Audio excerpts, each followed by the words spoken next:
Halo teman-teman, perkenalkan nama saya Dara Pristina. Saya adalah CPNS Angkatan 23, Gelombang 3, Kelompok 4. Di mana pada hari ini saya akan menceritakan pengalaman saya selama pembelajaran asinkronus maupun sinkronus pada kali ini.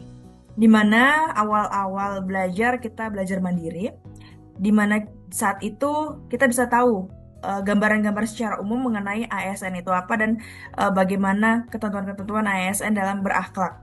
Kemudian dilanjutkan dengan pembelajaran secara Zoom meeting oleh para pengajar, di mana ini tambah ilmu bagi kita semua. Dan demikian kita juga lebih paham lagi mengenai bagaimana ASN itu harus berakhlak. Di mana ini juga penting untuk dibangun karakter dalam berakhlak ASN ini. Tidak hanya dalam pembelajaran saja, tapi juga ada tugas-tugas yang perlu kita kerjakan, yaitu tugas kelompok maupun tugas individu. Tentunya ini kita tidak hanya sekedar selesai mengerjakan tugas, tapi kita perlu manajemen waktu, bagaimana kita membagi waktu untuk mengerjakan tugas-tugas tersebut. Tentunya untuk tugas individu kita belajar bagaimana kita meningkatkan kreativitas kita sendiri dan bagaimana kita bisa mengetahui potensi diri kita sendiri sampai sejauh mana.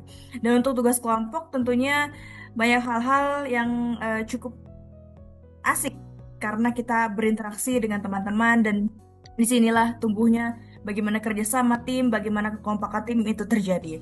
Oleh karena itu dalam pelatihan Latsar ini banyak hal-hal menarik dan unik yang saya dapatkan selama ini. Dan tentunya dalam pembelajaran ini sangat bermanfaat, terutama dalam kegiatan saya di mana saya bertempat di Kantah Kabupaten Ngada, khususnya di bidang seksi 3, yaitu di seksi penataan dan pemberdayaan. Di sini saya cukup lumayan sering berinteraksi langsung dengan pemohon berkaitan dengan perizinan dan sebagainya. Dan tentunya konsep ASN untuk berakhlak ini penting sekali untuk saya terapkan dalam pekerjaan saya. Bagaimana saya bisa berorientasi pelayanan dengan baik kepada pemohon dan bertanggung jawab kepada pekerjaan saya sendiri. Tentunya bagaimana kerja tim itu terjadi. Tidak hanya kerja tim kepada pemohon itu, tapi bagaimana kerja tim dalam seksi itu sendiri. Atasan dan bawahan itu harus bersinergi untuk mencapai satu tujuan. Tentunya hal ini tidak terlepas dari bantuan para pengajar Zoom meeting dan para kakak-kakak sekalian yang telah membimbing kita semua. Oke, segitu saja penjelasan dan cerita saya. Terima kasih teman-teman telah mendengarkan. Sampai jumpa lagi di video selanjutnya. Bye-bye.